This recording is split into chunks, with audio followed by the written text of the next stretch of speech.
Irrigation করা মন্ত্রী হাই হাই হাই হাই হাই হাই জয়ন্তমল্ল বড়ুয়া হাই হাই হাই হাই হাই হাই মন্ত্রী জয়ন্তমল্ল বড়ুয়া হাই হাই হাই হাই হাই জয়ন্তমল্ল বড়ুয়া হাই হাই হাই হাই হাই কথাটো কোনোবাখিনিত যেতিয়া অভিযোগ আহে আৰু প্ৰতি অভিযোগ আহে আৰু তাৰ প্ৰত্যুত্তৰ আহে অসমৰ মাননীয় মন্ত্ৰী মহোদয় প্ৰথমতে বিষয়টোৰ পৰা এৰাই চলিব খুজিছিল গুৱাহাটীৰ সংবাদকৰ্মীসকলক যে আপোনালোকে নিউজটো কৰাৰ আগত মোক এবাৰ সুধি ল'ব লাগে অসমত প্ৰথম শুনিছোঁ যে নিউজ কৰাৰ আগত কাৰোবাৰ এগেইনষ্টত এলিগেশ্যন আহিলে অসমৰ মন্ত্ৰীসকলক যে সুধি ল'ব লাগে এই নিয়মটো অসমত হিমন্ত বিশ্ব শৰ্মা ডাঙৰীয়া মুখ্যমন্ত্ৰী হোৱাৰ পিছত সংবাদকৰ্মীৰ কাৰণে এটা নিয়ম বুলি ধৰি দিব খোজে তেখেতসকলে যিটো গণতন্ত্ৰৰ বাবে আৰু গণতন্ত্ৰৰ চতুৰ্থ স্তম্ভৰ বাবে অতি ভয়ানক কথা দ্বিতীয় কথা এই অভিযোগ অহাৰ পিছত সময়ে সময়ে এই কথাটোক লৈ বিভিন্ন তৰ্ক বিতৰ্ক চলি আছে আৰু যোৱাকালি অসমৰ মাননীয় মন্ত্ৰী জয়ন্তমল্ল বৰুৱা ডাঙৰীয়াই বিশেষভাৱে দুটা নিউজ চেনেলক টাৰ্গেট কৰি কথা ক'লে হয়তো আজি ইয়াত যিকেইটা চেনেলে বজাব কালি আপোনালোককো আঙুলি টুৱাই কথা ক'ব এইটো গণতন্ত্ৰৰ বাবে শুভ লক্ষণ নহয় আমাৰ আহ্বান আৰু মন্ত্ৰী মহোদয়লৈ প্ৰত্যাহ্বান অভিযোগ আহিছে আপুনি খণ্ডন কৰক যুক্তিৰে আজি মন্ত্ৰীৰ ঘৈণীয়েকে বা তেওঁৰ সহধৰ্মিনীয়ে আমি নকওঁ যে ৰাজসাহায্য ল'ব নোৱাৰে সেই ক্ৰাইটেৰিয়াত তেখেতো কৰিব পাৰে তেখেতো ল'ব পাৰে আমাৰ অভিযোগটো আছিল আমাৰ কথাটো আছিল এনেকুৱা যি সময়ত বহুতে গো পালন কৰি নলবাৰী জিলাৰে আজি বহুত যুৱকে সংগ্ৰাম কৰি আছে আৰু এই কথাটো মোৰ নহয় অসমৰ মাননীয় মন্ত্ৰী জয়ন্তমল্ল বৰুৱা ডাঙৰীয়াই কৈছে যে গো পালন কৰি গাখীৰৰ ব্যৱসায় কৰি লাভান্বিত হ'ব নোৱাৰে বুলি তেখেতসকলে কৈছে যদি এই ব্যৱসায় কৰি লাভ খাব নোৱাৰে যিসকল দুখীয়া নিচলা গোপালকে এই ব্যৱসায়টো কৰি লষ্টৰ ঘৰত আছে তেখেতসকলৰ বাবে এই চৰকাৰখনে কি ব্যৱস্থা গ্ৰহণ কৰিব সেইটোহে আমাৰ প্ৰশ্ন তেখেতসকলক সকলোকে দি উঠি যদি তেখেতৰ পত্নী ল'লেহেঁতেন আমি একো নক'লেহেঁতেন আমি প্ৰতিবাদো নকৰিলোহেঁতেন গতিকে যি আঁচনি আহে সেই আঁচনি মন্ত্ৰীৰ ঘৈণীয়েকক লাগে বিধায়কৰ ঘৈণীয়েকক লাগে আৰু বাকী আমি কোৱা নাই এজন অসমৰ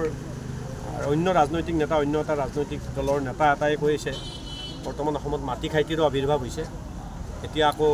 কালিৰ পৰা আকৌ অভিযোগ আহিছে যে গৰুখুটিৰ গৰু নোহোৱা হ'ব বুলি বহুত দিন ধৰি এটা পৰিঘটনা চলি আছিল আৰু যি প্ৰজাতিৰ গৰু নোহোৱা হৈছিল সেই প্ৰজাতিৰ গৰুকেইটা এতিয়া জয়ন্তমল্ল বৰুৱা ডাঙৰীয়াৰ সহধৰ্মিনীৰ সেই ফাৰ্মখনতে আছে বুলি তেখেতে কৈছে মানুহৰ সন্দেহ উপজিছে এতিয়া আকৌ সেইটো প্ৰমাণ কৰিব লাগিব যে সেই গৰু খাইটিৰ নোহোৱা হোৱা গৰুকেইটা যে তাত নাই তেখেতৰ ফাৰ্মত থকাকেইটাই যে নহয় সেইটো আকৌ প্ৰমাণ কৰিব লাগিব আজি আকৌ আপোনালোকৰ জৰিয়তে প্ৰত্যাহ্বান জনাইছোঁ সেই গৰু খাইটিলৈ অনা গৰু নোহোৱা হোৱা গৰুকেইটাই তাতে থকা গৰুকেইটা নহয় বুলি তেখেতে প্ৰমাণ কৰে জৰিয়তে যি আস্ফালন কৰিছে সেইটোত আমি নিজে লজ্জিত হৈছোঁ আৰু তেওঁৰ যিখিনি কথা সেই কথাখিনি আজি প্ৰতিবাদ কৰাৰ কাৰণে আমি ওলাই আহিছোঁ তেওঁ প্ৰথমতে তেওঁৰ বক্তব্যত কৈছিল যে তেওঁৰ হেনো গোপালন ব্যৱসায়টো পূৰ্বৰে পৰা আছিল তেওঁৰ পত্নীয়ে গাখীৰৰ ব্যৱসায় আগৰে পৰা কৰিছিল কিন্তু আজি আমি প্ৰতিদিনত পালোঁ যে তেওঁ যে গাখীৰৰ ব্যৱসায় কৰিছিল গোপালন কৰি আছিল এইটো হেনো শপতনামাত দাখিল কৰা নাই গতিকে এইটো দুটাৰ কোনোবা এটা মিছা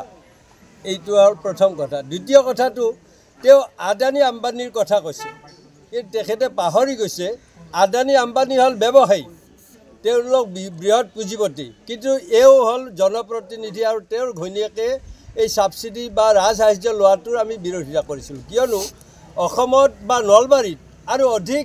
গোপালক আছে যিসকলে অতি কষ্টেৰে এই ব্যৱসায়টো কৰি নিজৰ পৰিয়াল চলোৱাৰ উপৰিও বহু লোকক সংস্থাপন দিছে বা এটা উদাহৰণ হিচাপে তেওঁলোকে সমাজত দৃষ্টান্ত দাঙি ধৰিছে কিন্তু তাৰ বিপৰীতে তেওঁলোকক নিদি নিজে এই সুবিধাটো লোৱাৰ আমি বিৰোধিতা কৰিছিলোঁহে মাত্ৰ কিন্তু এই কথাটো নিউজ চেনেল বাতৰি কাকতত অহা বাবে কালি দুটা নিউজ চেনেলৰ সম্পাদক আৰু মালিক পক্ষক যিদৰে তেওঁ আক্ৰমণ কৰিছে এইটো খুব লজ্জাজনক কথা তেওঁ পাহৰি গৈছে যে গণতন্ত্ৰৰ বিধায়িনী দল যেনেকুৱা এটা স্তম্ভ ঠিক তেনেদৰে সংবাদ মাধ্যমো আন এটা স্তম্ভ মানে গণতন্ত্ৰৰ চতুৰ্থ স্তম্ভ বুলি কয় সংবাদ মাধ্যমক গতিকে সংবাদ মাধ্যমক এনেকুৱা আক্ৰমণ কৰাৰ কাৰণে আমি সঁচাই লজ্জিত অনুভৱ কৰিছোঁ তাৰোপৰি তেওঁ আন এটা কথা কৈছিল যে তেওঁ কৈছিল যে তেওঁৰ বিষয়ে যি কথাটো ওলাল এইটো তেওঁক সাংবাদিকে সুধি ল'ব লাগিছিল কিন্তু এইটো এটা বৰ চূড়ান্ত মিছা কথা কৈছে মানে হিমন্ত বিশ্ব শৰ্মাৰ শাসনকালতহে এইটো আমি হোৱা দেখিবলৈ পাইছিলোঁ সেইকাৰণে জয়ন্ত মল্ল বৰাই অসমৰ লাখ লাখ মহিলাক লাখপতি বনোৱাৰ সপোন দেখুৱাই যোৱা 2 বছৰ ধৰি নিজৰ ব্যক্তিগত পৰিয়াল স্বজনক সময় নিদি পিনে কেৱল মাত্ৰ বিজেপিৰ বিৰুদ্ধত দৌৰাই থাকি কেৱল তেওঁৰ নিজৰ পত্নীক যেতিয়া লাখপতি ৰাজ সাহায্য দিলে এই গোটেই কথাটোৰ বিৰুদ্ধে আমাৰ নলবাৰী জিলা কংগ্ৰেছে বিভিন্ন মাৰ্জত পৰ্যায়ক্ৰমে আমাৰ আন্দোলনৰ কাৰ্যসূচী চলাই যাব আৰু সমান্তৰালভাৱে আমি এই আন্দোলন কাৰ্যসূচীৰ জৰিয়তে মন্ত্ৰী জয়ন্ত মল্ল বৰা আৰু অসম চৰকাৰক আহ্বান জনাম যি অসমৰ লাখ লাখ শ গোপালকে কেৱল মাত্ৰ লোকচান ভৰি গৰু গোপালন কৰিছে সেই সময়ত চৰকাৰে তেনেকুৱা যিহেতু চৰকাৰখনে জনহিতাৰ্থে জনহিতাৰ্থে নামত শপত খাইছে চৰকাৰখনে ধনিক গোপালকসকলক সহায় কৰাৰ সলনি নমছটো তেওঁলোকে ক্ষুদ্ৰ ক্ষুদ্ৰ গোপালকসকলক যাতে ৰাজসাহায্য দিব লাগে সেনেকুৱা নমছ বনাই জনহিতাৰ্থে নামত সংবিধানৰ মত খালে আচলতে এই গোপালকসকলক যি ৰাজসাহায্য হৈছে সেইটো প্ৰকৃত অৰ্থত সফল ৰূপায়ণ হ'লে আন এটা কথা দেখিবলৈ পোৱা গৈছে আপোনালোকে সংবাদ মাধ্যমতে ওলাইছে যে ৰঙিয়া গৰুগুটিলৈ অনা 90টাকৈ গীৰ গাই ইতিমধ্যে চুৰ হৈছে গতিকে আমি এই বিষয়টোৰ তদন্ত বিচাৰিছোঁ কাৰণ অভিযোগৰ আঙুলি টুৱাইছে যে ইতিমধ্যে মন্ত্ৰী জয়ন্ত মল্ল বৰা ৰঙিয়াৰ ফাৰ্মখনতে 60টাকৈ গীৰ গাই আছে গতিকে এই 60টাকৈ গীৰ গাই মন্ত্ৰী জয়ন্ত মল্ল বৰাই ক'ৰ পৰা কিনিছে সেইটো তেওঁ তথ্য দি দেখাওক অন্যথা যে ৰাইজৰ সন্দেহ হৈছে গৰুগুটিৰ হেৰুৱা গৰুবোৰ এই কিন্তু সেই কথা চুৰ কৰা গৰু তেওঁৰ গৰু ফাৰ্মতে যোৱা বুলি ৰাইজৰ সন্দেহ ঘনীভূত হোৱাটো সত্য প্ৰতীয়মান হ'ব।